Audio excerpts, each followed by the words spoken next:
청주 간첩 사건의 전말은 거의 10년 만에 간첩 사건이라는 게 처음 등장을 한 건데 이 세 분의 직업 구성을 보면 어머나.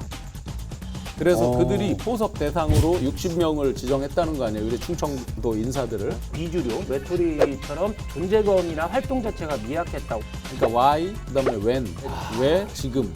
특정 정치 세력이 이 사건 자체를 이용하지 않냐. 대검찰청에 공안검사를 좀 파견을 해달라 했더니 선거 때문에 바빠서 안 돼. 이제 현 문재인 정부라고 하는 데서 이걸 파견하지 않았다. 예. 그러니까 더 이제 사람들이 그 배경에 대해서 대검이 안 보낸 거지. 문 대통령이 청와대도 보내지 말라고 하는 거지. 뭐 당연히 그랬겠죠. 당연히 그랬겠지만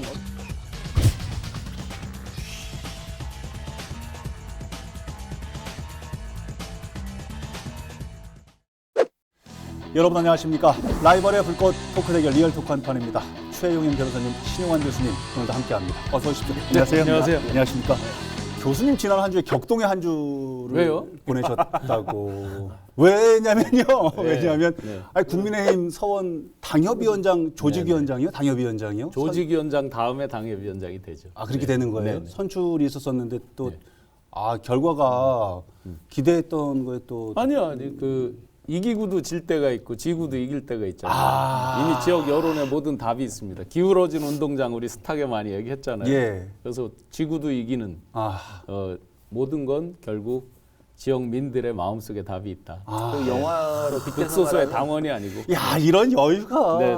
그 영화요? 영화로 빗대서 말씀드린다면은 예. 비겁한 변명하지 마세요. 이런 거. 패자의 변명하지 마세요. 아니 너무 억울하실 것 같아요. 아니요. 전혀 절차상의 그런 거 없어요. 문제가 좀 많이 있었던 것 같아요. 지역의 여러 언론들에서 지금 얘기가 많기 때문에 네네. 많은 주민들께서 알고 계시는 부분들이 많으실 거예요. 네. 그리고 이제 최종 목표가 사실 거기 아니었으니. 네네. 제 발을 풀어놔 주셨기 때문에 저는 움직일 공간이 많잖아요. 오히려 굉장히 많잖아요. 그러시죠. 알겠습니다. 그런가 하면요, 청주 지역에서는 영화 소재로 쓰일 법한 간첩 사건이 벌어져서 또 논란이 일고 있습니다. 전말이 무언지 또 지역 정치권에 어떤 영향을 미칠지 오늘 이 시간 자세히 살펴보도록 하겠습니다. 첫 번째 주제 갑니다. 청주 간첩 사건의 전말은입니다. 사실은 이거 간첩 사건 그래가지고요. 저는 이제 다른 프로그램 뉴스에서 보도를 하면서 이게 진짜 간첩 사건이 맞나? 요즘 시절에 굉장히 좀 그랬었거든요. 자주 통일 충북 동지회요? 네. 말도 굉장히 좀 어렵고 풀네임이 뭐라고요, 교수님? 조선 노동당 자주 통일 충북 지역당 원래 이 플랜이- 원래 이름이었어요. 야, 말만 들어도 좀 무시무시하고 예, 한데 그렇죠. 일단 상황을 변호사님께서 좀 정리를 먼저 좀 해주십시오. 상황이 예. 어떻게 된 겁니까? 시청자 여러분들도 황당해하실 거예요. 21세기에 무슨 간첩이냐 이렇게 황당해하실 정도로 실제로도 왕재산이라는 사건 이후에 거의 10년 만에 간첩 사건이라는 게 처음 등장을 한 건데 예. 그 취지는 지난달 말에 이제 국정원과 경찰 국수본에서 그 손모 씨 등 지역에 있는 노동이나 시민운동하는 손모 씨 등 4명을 간첩 혐의로 검거를 했어요. 예. 대체로 그 혐의는 뭐냐하면 2017년도 북한 공작원으로부터 지령을 받고 지하 조직인 자주통일 충북 동지회를 결성하고 이후 중국에서 북한 공작원으로부터 2만 달러, 우리나라 돈으로 2천만 원 좀 넘는 돈이죠. 예. 그걸 공작 대금으로 받아 국내로 와서 국내 정당 인사들의 동향을 북한에 보고를 하고 그다음에 북한이 지령을 받아서 우리 그 공군부대 있잖아요. 거기 예. 스텔스 전투기 도입 반대 그리고 보면 밤나무 북한 보내기 운동부 이런 활동을 펼쳤다라는 것이 주 혐의죠. 청주에 17전투 비행단이 있어가지고 그 얘기를 네. 하시는 모양이네요. 아니 우리 자꾸 이제 이 사건에 대해서 우리 예. 듣는 청주 분들 정말 자존심 상해. 뭐야? 청주 간첩단 이렇게 이제 뉴스에 계속 나오니까 맞아, 정말 맞아. 기분 나빠요. 그래서 맞아요. 정확한 이름으로 불러줘야 될 것 같다. 최소한 자주통일 충북 거기도 충북 들어가네요. 아니, 들어가지만 그러니까 충북 동지회 이제 그 정확한 예. 사건명으로 하든지 이렇게 해야지. 예. 청주 간첩단 뉴스마다 제목을 이제 간단하게 하려고 그러니까 그렇게 됐는데. 예. 우리 영화 이제 아주 그 애국과 관련된 영화 이제 밀정 일제 시대에 관련된 것도 있었고 예. 이런 것도 있지만 지금 이 사건을 보면서는 사실은 은밀하게 위대하게 예. 굉장히 뭐 추리닝 입고 막 이렇게 동네 뛰고 하는 네. 그 장면이 계속 그 오버랩이 되는데 아마 최 변호사 말씀대로 이건 영화로 만들어질 것 같아요. 영화로 만들어지면 제목은 스텔스 간첩단이라고 만들어질 것 같아요. 스텔스 간첩단. 이게 지금 청주 공군 17 전투 비행단에 한 20대 정도가 있고 앞으로 한 40대 정도 더 들어올 예정이라고 그러는데 이제 이거를 이제 근데 이 사람들이 반대한다고 이게 들어올 게 안 들어오고 뭐 그런 건 아닐 것 같은데 또 5월 말인가요? 경찰 검찰에서 자택을 수사를 압수수색을 했는데 뭐 여러 가지 증거가 나오기도 했다고 그러는데 많은 분들이 궁금한 게 지금 청주 활동가라고 표현을 하셨던 이분들 지금 3명이 구속이 되고 1명은 구속이 안 돼. 이 사람들 뭐라고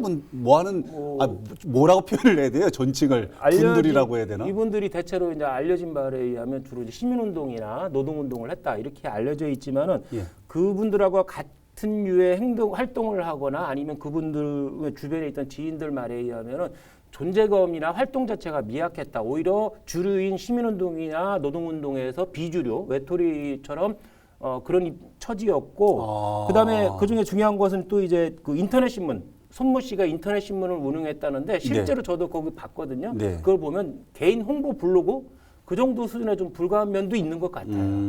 일각에서 21세기 진짜 지금 최첨단의 시대에 무슨 간첩이냐, 특히 문재인 정부에서 무슨 간첩이냐라고 하는데 간첩은 간첩입니다. 간첩에 제가 사전적 의미를 찾아보니까 간첩. 예, 상대 국가의 중요 사항이나 어떤 첩보에 정보에 도움이 되는 사항을 본국에 보내는 사람들이라고 개념 규정이 되어 있어요. 그러니까 간첩의 개념은 굉장히 넓은 거죠. 그러네요. 역사도 오래됐잖아요. 우리 세작이라고 많이 들어보셨잖아요. 사극에 맨날 사극에 나오잖아요. 그럼 그 세작들을 보면 굉장히 중요한 위치를 차지하는 그런 세작도 있지만 아주 생활 속에서 그냥 예를 들어서 뭐 어디 주막에 그 주모라든지 무슨 저 마당새라든지 뭐 이런 여러 종류들이 있잖아요. 다. 특히 이 세 분의 직업 구성을 보면 노동운동을 한 한 분, 인터넷 4명이죠. 그러니까 인터넷 언론사를 한 분, 2분이 재밌습니다.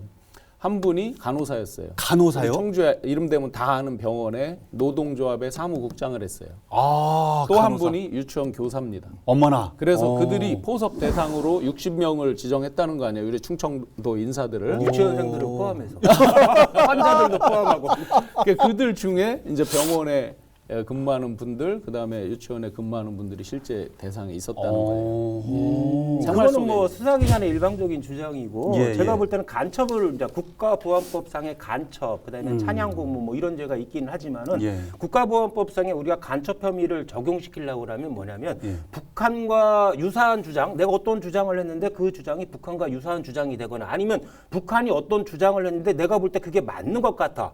그래서 북한의 주장에 동조를 했다고 해서 간첩이 되는 건 아니거든요. 국가보안법 위반도 안 될 뿐만 아니라 국가보안법상에 간첩죄도 있고 찬양고무죄도 있지만 어느 죄에도 해당이 안 되거든요. 이것이 간첩죄가 되고 국가보안법 위반이 되려면 최소한 전제 조건이 뭐냐면 북한의 지령을 받거나 그 북한으로부터 금품을 수수를 해야지 국가보안법상의 간첩죄가 되고 내가 만약에 어떤 주장, 북한의 체제를 찬양하거나 옳다.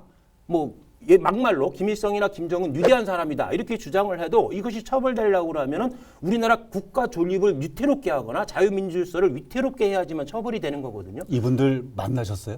아니. 이것이 이 사건을 받은 거 아니야? 이 사건의 핵심은 뭐냐면 이 사람들이 북한이 주장하는 것과 유사한 주장을 했다. 아니면 똑같은 주장을 했다는 것이 있는 것이 아니라 북한으로부터 지령을 받았다. 북한으로부터 금품을 받았고 북한에 보고를 했다는 것이 핵심이거든요. 그렇다면 시청자 여러분들이 이 두 가지 점, 예를 들어서 주사파를 처벌하는 법은 우리나라에 없어요. 아무리 주사파가 주장하는 것이 이성적으로 이해가 안 되고 상식적으로 이해가 안 되고 혐오스럽다고 하더라도 그것을 처벌하는 법은 전 세계에 없거든요. 그 자체로 이것이 북한과 연계되어 있다. 유기적으로 연계되어 있다는 게 입증이 돼야지만 간첩죄 그리고 국가보안법으로 처벌할 수 있는 건데 이 사건이 거기에 해당되느냐. 이것이 핵심이죠. 근데 지금 나온 얘기가 있잖아요. 2만 달러를 받았다는 거 하고. 그건 수사기관의 일방적인 주장이죠. 그다음에 북한을 본사, 김정은을 회장님 이렇게 하고 지령을 받았다는 얘기가 나왔다는 거 아닙니까? 그거는 일방적인 지금 수사기관이 수사 결과일 뿐이고 이 지금 검거된 이 4명의 주장은 뭐냐면 그 수사기관이 명칭을 붙인 그 자주통일 충북 동지회 자체가 없다. 그 조직 자체를 본인들은 알지 못한다는 것이고 북한 공작원 만난 적이 없고 오히려 이것이 국정원 뿌락지가 아니었냐, 이중 간첩처럼 예. 그런 것이 아니냐. 그리고 북한에 보고한 바도 없다. 공작금 자체를 받은 적도 없다. 이렇게 주장을 하고 있거든요. 자, 이제 지금 최 변호사님이 이제 검사하셨으니까 아마 예, 상당히 예. 정확하게 말씀을 하셨지만 예. 이 크게 보면 이제 말씀하신 것 중에 세 가지 부분이 이분들의 다 변호 논리예요. 아. 방어 논리예요. 아하. 우선 첫 번째로 자, 북한의 지령을 받았다는 근거가 있느냐? USB에 84가지의 지령이 있고 예. 그 지령을 수신했다 그랬는데 그들이 주장하는 거에 보면 자, USB에 담겨져 있는 건 맞는데 네. 내용이 수정됐거나 조작됐을 수 있다. 그리고 수신된 수신처가 없다. 예를 들어서 뭐 이메일로 다운받았다든지 예, 뭐 예. SNS 나중에 보면은 이들이 압수수색을 하자마자 그 왓츠앱이라고 중국에서 하는 그 SNS 그 앱을 가지고 다 서로 교신하면서 증거를 없애라라고 예, 했다는 거 아니에요? 예, 예, 예. 근데 이런 게 이제 서로 오간 송수신 내용이 없다라고 주장을 하는 거고 예. 두 번째 이제 돈 받은 거는 중국 선양에서 예. 무인 사물함에 있는 돈을 이제 2만 달러를 가지고 왔다는 거고 거기서 더 재밌는 건 그중에 10,000달러를 이제 한 사람이 먹었다는 거 아니에요?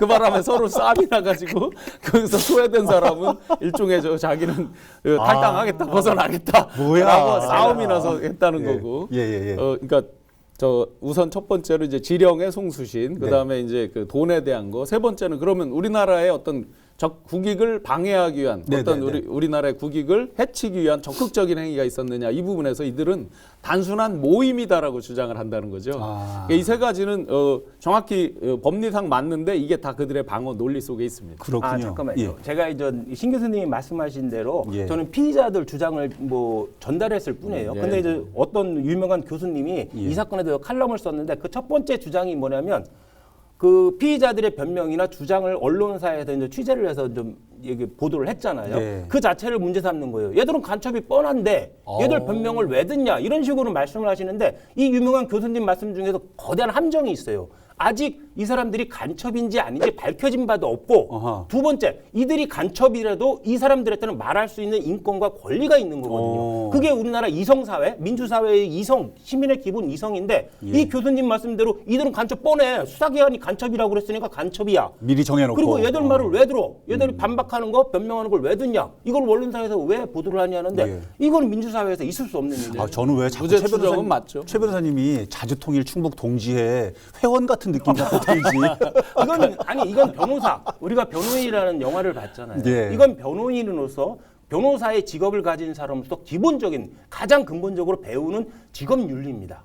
아무리 이 사람이 파렴치범이고 흉악범이고 세상에 지탄을 받는 사람이라도 재판 결과가 나오기 전까지는 최소한 무죄 추정을 해주고 이 사람의 변명 주장도 들어보는 게 당연한 의무거든요. 일리가 있는 말씀. 아까 대기실에 저희끼리 농담을 했어요. 네. 60명에 들어가 있다 그랬잖아요. 네. 연락 받았어? 우린 중요한 사람이 아닌가 봐. 근데 거기서 더 빵 터진 거는 언택트 시대잖아. 네, 언택트 네. 시대. 그래서 뭐가 이메일이나 있네, 뭐가 있어. 카톡으로 혹시 지금 주로 뉴스에 나온 부분이 영장 실질 심사 때 이제 제출된 그 내용이 많이 이제 보도가 됐는데요. 예. 미흡하더라도 어쨌든 간첩 행위라는 게 아까 말씀드린 대로 이제 범위가 넓잖아요. 물론 예. 그게 최종적으로 법률적 판단을 거쳐서 유죄가 되느냐는 이제 변론으로 하고 예. 일반적 의미의 이제 간첩 행위 이 부분은 이제 틀림없었던 것 같아요. 예. 제가 정확한 용어는 모르는데 후비라고 이렇게 쓰더라고요. 그게 이제 자녀를 얘기한다는 거예요. 누구누구를 후비 아마 대를 이을 어떤 그 비선으로 이제 키워라라고 했는데 그게 자녀예요. 오. 이런 것들이 이제 그 내용에 있는 거예요. 그럼 이야. 그걸 이제 국내에서 뭐 그런 용어를 쓰지도 않는데 대놓고 이제 그런 용어를 썼다고 해요.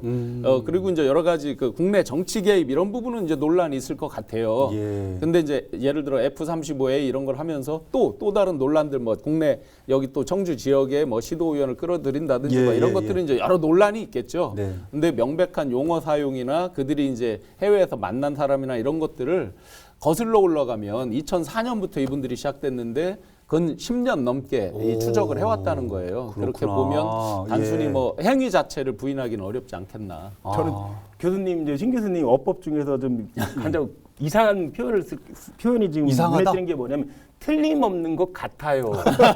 이런 말은 완전히 형용무순이거든요. 이건 있을 수 없는 말이죠. 틀림없는 것 같아요라는 말은 있을 수 없는 말 같고 금방 전에 저 좋은 지적을 해주셨는데 이들이 10여 년 전부터 이렇게 인터넷상으로 아니면 여러 가지 활동을 해오면서 친북 활동을 했던 건 맞아요. 그 자체를 부정할 수는 없어요. 지금 이 사람들이 운영했던 인터넷 신문사에 가보면 지금 폐쇄됐지만은 가보면 북한 체제나 북한의 활동을 찬양하는 그 글을 따서 많이 보도를 했어요. 친북했던 건 맞다. 이것을 근데 간첩이라고 볼 수 있는 건 아니지. 다른 연결고리가 있어야 된다고 제가 말씀드렸잖아요. 북한의 지령이나 북한의 보고 같은 게 있어야 되는데 그것이 핵심이 될 거고 또 하나는 이 사람들이 10여 년 동안 그렇게 활동하는데 그동안에 계속 국정원에서 이 사람들을 감시했던 건 맞아요. 이 사람들도 그런 얘기를 하잖아요. 세 차례나 간첩단으로 자기들이 조사를 받고 그때마다 다 무용을 풀려났다. 그러면 12년 동안 국정원은 뭐 한 거지? 그렇잖아요. 반대로. 이 사람들이 그렇게 활동, 이 사람이 친북 활동했다는 거하고 간첩하고는 명백히 구분을 해줘야 되는 거죠.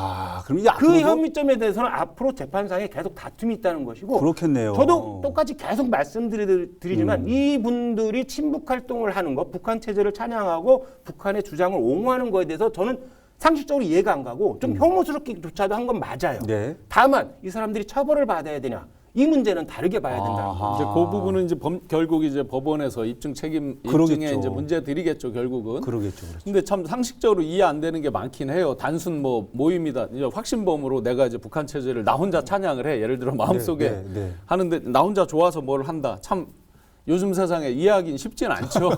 근데 또 조직적으로 스텔스 반대, 그다음에 심지어 이제 지금 윤석열 후보 측에서 제기하는 거, 윤석열 후보 총장 시절에 이제 막 한참 왔다 갔다 문재인 대통령께 이제 반기를 들고 뭐 이런 부분에서 그 총장에서 이제 낙마하는 걸 광고를 내겠다 뭐 하면서 400만 원을 이제 광고 모금을 했는데 얼마 안 거쳐서 결국 그것도 그 돈도 자기들이 이제 보관을 하고 있다는 거거든요. 근데 보관에 대한 이제 근거는 없지만 모금이 너무 적어서 이제 못했다. 여러 이제 국내 정치 특히나 이제 그 SNS 상에 각종 국내 정치에 개입해서 이제 반대 운동을 해라 이런 것들에 아마 지령 근거는 있는 모양이에요. 있으니까 이제 아마 해라 이런 지시를 받고 움직였다라고 이제 국정원에서 하는 거 보면 일방 주장은 아닌 것 같은데 앞으로 재판 과정에서 이제 더 재미난 게 많이 나올 것 같습니다.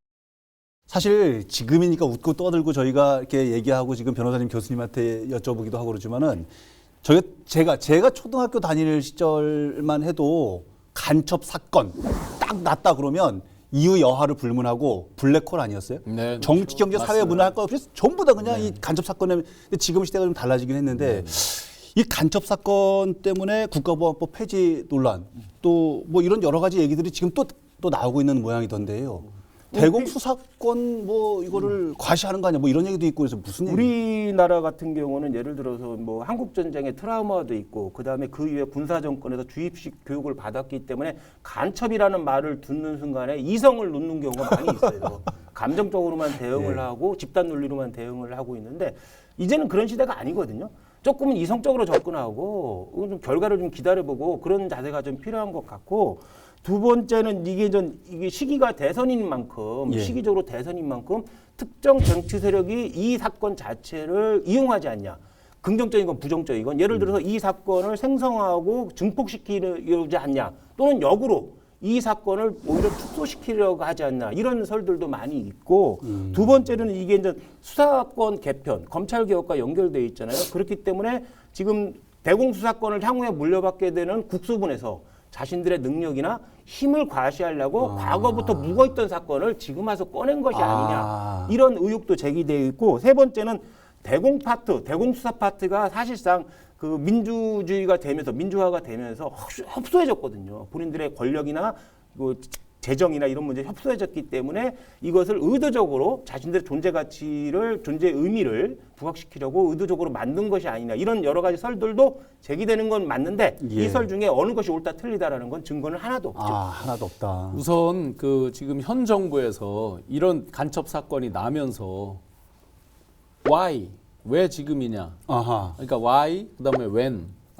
왜 지금 이런 말 자체가 나오는 게 굉장히 서글프다고 생각이 듭니다. 엄연히 우리는 평화가 지속되고 있지만 뭐 그냥 얻은 평화도 아니죠. 피땀으로 얻은 평화인데 여전히 남북 분단 상황인 거 맞고 북한에는 김정은이라고 하는 젊은 지도자가 여러 가지 정말 갈짓자 행보를 보이면서 예측하기 어려운 상황도 맞고 그런 와중에 국가보안법의 폐해는 잘 알고 있습니다. 정치적으로 보면 국정원장께서 국회에서 답변하기를 국정원이 간첩 잡는 건 당연한 거 아니냐. 예. 지금 박지원 국정원장 체제가 들어오면서 이 정부에서 간첩 잡는 거 끝난 거 아니냐라는 얘기들이 많이 있었어요. 네. 근데 이제 잡으니까 거꾸로 의아하게 생각하면 왜 지금이 나온 거 아니에요. 이 자체가 굉장히 서글프다. 예. 네. 그런 상황이군요. 어쨌든 청주지검에서는 작은 사안이라고 보지는 않는 모양이어서 대검찰청에 공안검사를 좀 파견을 해달라 했더니 대검에서는 선거 때문에 바빠서 안 돼. 그렇게 얘기를 했나 봐요.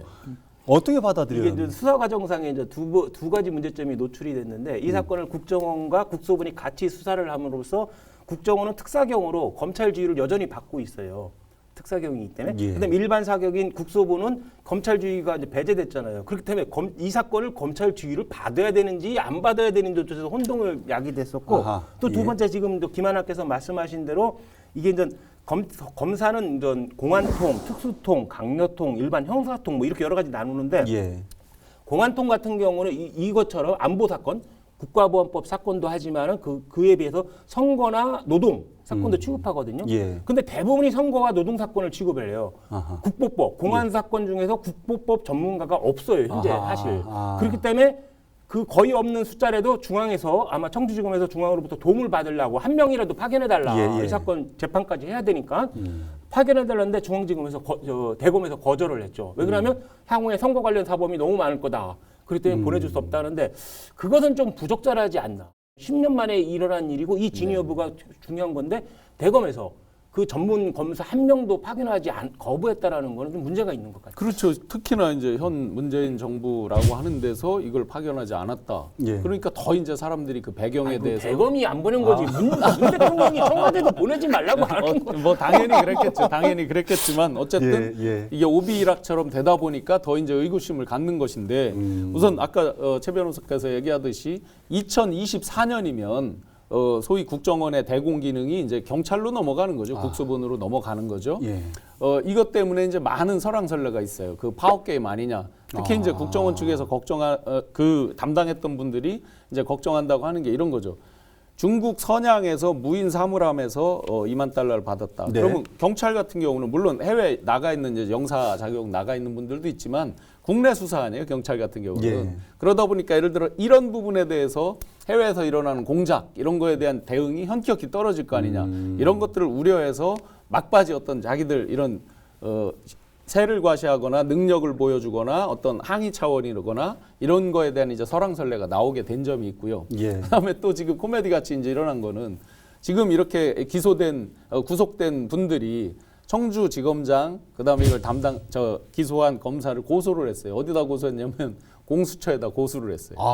직권남용으로 고소를 했어요. 자기들 간첩 아닌데 간첩이라고 이렇게 조작해서 직권남용? 직권남용이라고 했어요. 근데 물론 이제 구속영장이 발부가 돼서 이제 지금 구속이 됐으니까 뭐 그 부분에 대한 거는 큰 이슈는 아닐 텐데 예. 이런 정도로 지금 이게 여러 가지 방어권과 여러 가지 어떤 그 각 수사 부서 간의 어떤 담벼락과 이런 것들이 맞물려서 수사에 계속 어려움이 있는 것 같습니다. 그렇군요.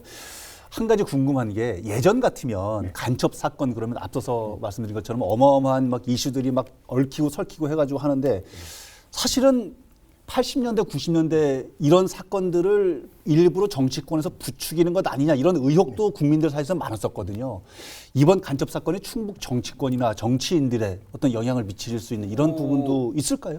지역의 국힘에서 이제 시민노동단체 또는 이 민주당 의원들을 만났다고 하니까는 철저히 규명을 해야 된다 이렇게 얘기를 하지만은 지금 청주 시민 아니 우리나라 국민 중에서 과연 북한의 지령을 받고 민주당 활동을 하거나 노동 시민운동을 하는 사람이 과연 얼마나 되겠느냐. 그리고 북한의 지령을 받은 사람인 걸 알면서도 같이 활동을 하는 사람이 설마 있겠냐라고 시민들은 그렇게 생각을 하기 때문에 뭐 지역 국힘이나 국힘 내부 보수층에서는 이 사건을 정치적 확성기를 대서 더 키우고 싶지만은 사실상 역풍이 불 수 있거든요. 그렇기 때문에 이 사건을 좀 느긋하게 수사 재판 결과를 좀 지켜보지 않을까 저는 그렇게 생각이 듭니다. 네, 우선 대표적으로 이제 그 수면에서 보였던 것 중에서 그 김정은 답방할 때 그 환영 이제 프랭카드 걸고 환영 뭐 성명 내고 하는데 충북 여성 동지회라고 해가지고 이제 그 이름으로 하는데 민주당 소속이거나 하여튼 진보 쪽 계열의 어떤 그 의원님들이 몇 분이 이제 이름을 걸쳤다 오. 해서 이제 오. 그분들이 해명하는 일들이 있었죠. 아하, 예. 근데 지금 최 변호사님 말씀과 저는 또 그 부분은 똑같아요. 그분들이 진짜 간첩인 걸 알고 거기에 이름을 거칠 분이 누가 있겠어요.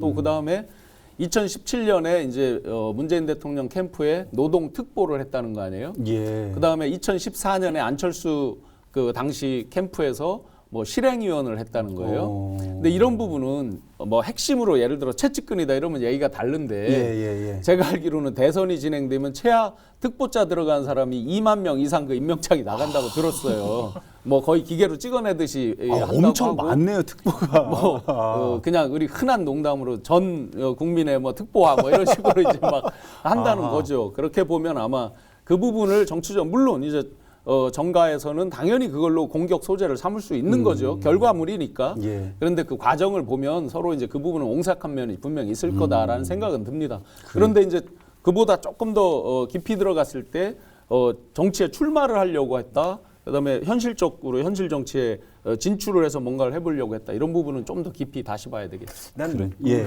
내가 만약에 간첩이라고 그러면 네. 이제 북한과 연루되어 있다고 의혹을 받고 있어요. 그러면 이분들이 이제 인터넷 자기 신문사에 계속 북한 관련 글을 막 올렸거든요. 북한의 뭐 노동신문에 나온 글을 옮기고 막 이렇게 했는데 왜 그러지?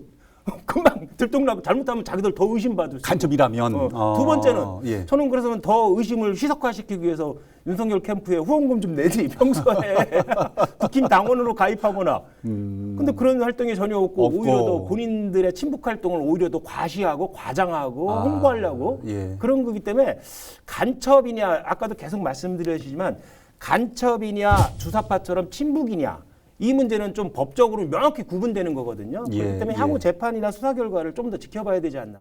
갑자기 저 5호 담당자라는 게 옛날에 초등학교 때 배웠던 거 생각이 나가지고 다섯 집이 서로 왜 감시하고 막 충북 정치인들 공약집에 생기는 거 아닙니까? 이런저런 생각도 막 들기도 합니다. 자, 끝내기 한 판으로 시간을 정리해 보겠습니다. 결과는 더 지켜봐야 되는 네. 부분이 있고요. 변호사님.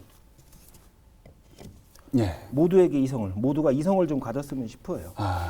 이번 사건과 관련해서 모 교수가 칼럼을 쓰면서 간첩인데 이들의 주장을 받아들여서 이번 사건에 의구심을 제기하는 언론이 이게 있을 수 있냐 이렇게 얘기하면서 그리고 현재 시민단체나 노동단체에 간첩들이 너무 많다. 일제 사상 검증을 하고 예. 검거를 해야 된다고 하고 그다음에 이렇게 그 간첩들이 많은 이유는 현재 정부의 남북 대화에 있기 때문에 남북 대화보다는 남북 군사 대결을 고조시켜야 된다. 이런 식으로 주장을 하거든요. 뭐 1950년대 미국의 메카시즘이거나 1990년대 우리나라의 공안정국처럼 가야 된다. 이번 사건을 기여로. 예. 이건 너무 반이성적인 대응이거든요. 지금 공고된 이들이나 예. 이거를 바라보는 극우 세력이나 조금은 아니면 우리 일반 시민이라도 이번 사건을 조금 더 이성적으로 생각하고 판단하고 행동하는 것이 좀 필요하지 않을까. 알겠습니다. 교수님. 네, 저희가 이제 뭐 예단할 수 없죠, 당연히. 예. 어떻게 될지 이제 그거는 뭐 법원 판결 등등을 통해서 이제 갈 텐데. 그렇죠. 예. 지금 이제 남북이 여전히 경색 국면이잖아요. 그렇습니다. 몇 번의 이제 그 정상회담도 있고 했지만 경색 국면이잖아요. 예. 기존에 금강산 관광도 있었고 여러 내용들이 있었는데 예, 교류가 이제 끊겼어요. 개성공단도 끊기고. 제가 그 대기업 사장을 하면서 남북 경제 협력, 그러니까 경협의 대표로 북한을 참 많이 왔다 갔다 해봤습니다. 금강산, 다니셨구나. 개성, 남포, 평양, 예. 신의주 뭐 많이 다녀봤습니다. 경험 많으세요. 은근. 근데 예. 답이 딱 하나입니다. 예. 뭡니까? 진짜 남북 교류가 빨리 물꼬가 터져서 가보기만 하면 답이 나옵니다. 뭐 말이 설명 필요가 없습니다. 경험하게 해주는 거. 자꾸 우리가 간첩 예를 들어 물론 뭐 확신범위에서 할 수 있지만 가서 보고 나면 또 겪어보고 나면 더 이상 말이 필요 없어요. 아 대한민국이 참 좋은 나라구나. 간첩 행위를 하지 않을 것 같아요. 가보면. 네. 그렇군요. 알겠습니다. 그렇다고 해서 뭐 주사파나 북한 체제 찬양하는 사람 다 북한으로 보내야 된다. 이런 주장하시는 건 아니죠. 전혀 그거랑은 다르죠.